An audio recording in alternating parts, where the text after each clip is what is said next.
کہ جی مفتی سعید صاحب سے میں ریکویسٹ کرتا ہوں کہ المحنت کے جو 3 عقیدے میں نے بتائے ہیں، پوری آل دیوبندیت، آل حنفیت جو امام حنیفہ کی طرف جھوٹ عقیدے منسوب کیے ہوئے ہیں، المحنت میں ریٹن تمہارے 35 علماء دیوبند نے انکلوڈنگ اشرف تھانوی نے سائن کیے ہیں۔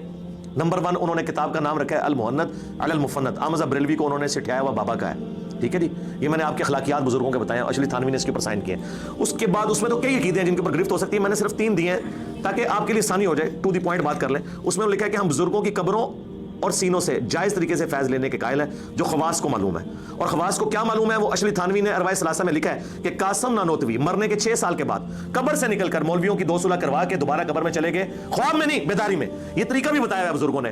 ہمیں قرآن و سنت سے اس عقیدے کی دلیل چاہیے۔ آپ نے کہا نا قرآن و سنت ہم آپ سے پوچھیں، جی پوچھتے ہیں، ٹائم قیامت تک کہ آپ کی آنے والی نسلیں بھی اس کا جواب دے دیں۔ دوسرا عقیدہ اس میں لکھا ہوا ہے کہ رسول اللہ کی قبر اللہ کے عرش کرسی خانہ کعبہ سے افضل ہے۔ ہم یہ کہتے ہیں یہ کون سی آیت اور حدیث ہے، کون سی قطعی الدلالہ دلیل ہے آپ کے پاس؟ ظنی الدلالہ نہیں چاہیے، قطعی الدلالہ جس سے آپ نے عقیدہ اخذ کیا ہے کہ رسول اللہ کی قبر اللہ کے عرش سے افضل ہے۔ رسول اللہ کی ذات نہیں، قبر مبارک اور اس کا وہ حصہ جو آپ کے جسم سے ٹچ ہے، آپ کے جسم کو نہیں، اس قبر کو۔ پھر ہم آپ سے پوچھیں گے کہ صحابہ کرام کے پاس تو حضور کے اپنے اوریجنل بال تھے، نبی علیہ السلام کا اپنا جو بال مبارک ہے نا وہ آپ کی قبر مبارک سے زیادہ عزت رکھتا ہے کیونکہ وہ آپ کے جسم کا ٹکڑا ہے۔ تو کیا صحابہ کرام نے کہا کہ حضور کا بال جو ہے، یہ کہا بخاری میں کہ رسول اللہ کا ایک بال میرے پاس ہونا دنیا اور دنیا میں جو کچھ ہے اس سے بڑھ کر مجھے عزیز ہے، یعنی دنیا کی ہر دولت سے بڑھ کر۔ کسی صحابی نے نہیں کہا کہ رسول اللہ کا بال مبارک اللہ کے عرش سے افضل ہے۔ آپ کے جو ٹھیٹھ حنفی بزرگوں نے یہ عقیدہ لکھا ہے، یہ کس آیت اور حدیث سے ثابت ہوتا ہے؟ ٹائم قیامت تک ہے۔ یہ میں اس لیے کہہ رہا ہوں کہ ہم آپ کو 1 ہفتے کا ٹائم دیں گے تو آپ پریشان ہو جائیں گے کیونکہ ہمیں پتہ ہے قیامت تک کہ آپ کے پاس جواب نہیں ہونا۔ ہم کھلا ٹائم دے رہے ہیں، شاید آپ کو توبہ نصیب ہو جائے اپنے بزرگوں کے ان عقیدوں سے، تو جواب دیں قرآن و سنت کی روشنی میں، ہم آپ سے سیکھنا چاہتے ہیں۔ اور تیسرا عقیدہ بتایا تھا کہ انہوں نے المحنت میں لکھا ہے ہم رسول اللہ کی قبر میں زندگی کو دنیا کی سی مانتے ہیں۔ وہ کہتے ہیں نہیں، دنیا کی سی سے مراد ہے کہ جسم سلامت ہے۔ نہ سرکار، آپ کے فضائل اعمال والے بزرگ نے فضائل حج اور فضائل درود میں شیخ زکریا کاندھلی نے لکھا ہے کہ رسول اللہ کی وفات کے 550 سال بعد فزیکلی رسول اللہ نے اپنے قبر مبارک سے ہاتھ باہر نکالا تھا اور 90,000 کا مجمع موجود تھا، شیخ احمد رفاعی نے چوما، اور یہ واقعہ آپ کے مفتی اعظم پلانٹ ارتھ دیوبند مفتی تقی عثمانی نے بیان کیا ہے، ریکارڈنگ میں موجود ہے۔ ہمیں بتائیں کس آیت اور حدیث سے ثابت ہے کہ نبی علیہ السلام اپنی قبر مبارک سے ہاتھ باہر نکالا کریں گے؟ اس کے کاؤنٹر نیریٹو کے اوپر میں نے کئی حدیثیں بیان کی ہیں۔ بخاری میں حدیث ہے 1010 انا کنا نتوسل الیک بنبینا، حضرت عمر کہتے ہیں پہلے اے اللہ ہم تیرے نبی سے توسل اختیار کرتے تھے، اب ان کے چچا کو لے کے ہیں، ان کی دعا کی برکت سے بارش نازل فرماؤ، بارش ہو جاتی۔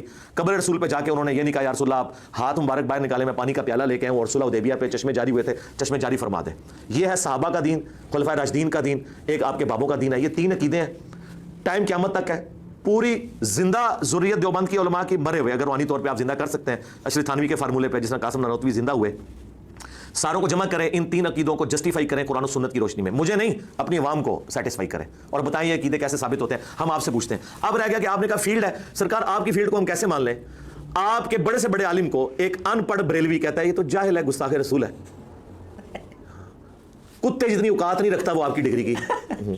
وہ کہتے ہیں کتے کا نام لینا بھی توہین ہے، صحابہ کہف کا کتا پھر بھی اس کی کوئی عزت ہے، وہ کہتے ہیں ان کی وہ بھی نہیں ہے۔ اور بریلویوں کے بڑے سے بڑے عالم کو عام جاہل دیوبندی کیا کہتا ہے؟ یہ تو مشرک ہے۔ تو سرکار جن ڈگریوں کی اوقات یہ ہو کہ مخالفین ان ڈگریوں کو کتے جتنی اہمیت بھی نہ دیتے ہوں، ان ڈگریوں کی دھونس ہم پہ کیا؟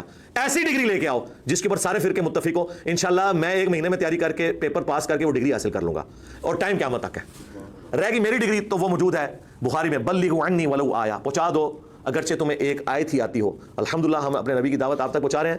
ہم آپ کو بتا رہے ہیں کہ سورۃ البقرہ کی آیت نمبر 279 میں لکھا ہوا ہے کہ سود کھانے والا اللہ اور اس کے رسول کے ساتھ جنگ کے لیے تیار ہو جائے، اس کے لیے ہمیں ڈگری کی ضرورت نہیں ہے۔ سورۃ البقرہ کی 279 نمبر آیت اپنی جگہ پہ رہے گی، میرے پاس ڈگری ہو یا نہ ہو۔ آپ نے ماننا ہے مانے، نہیں ماننا نہ مانے، آپ کے جو کہ انجینئر نے بیان کیا لہٰذا میں یہ آیت نہیں مانتا، تو آپ اپنے ایمان سے فارغ ہو جائیں گے۔ آپ نے ٹیکسٹ کو فالو کرنا ہے۔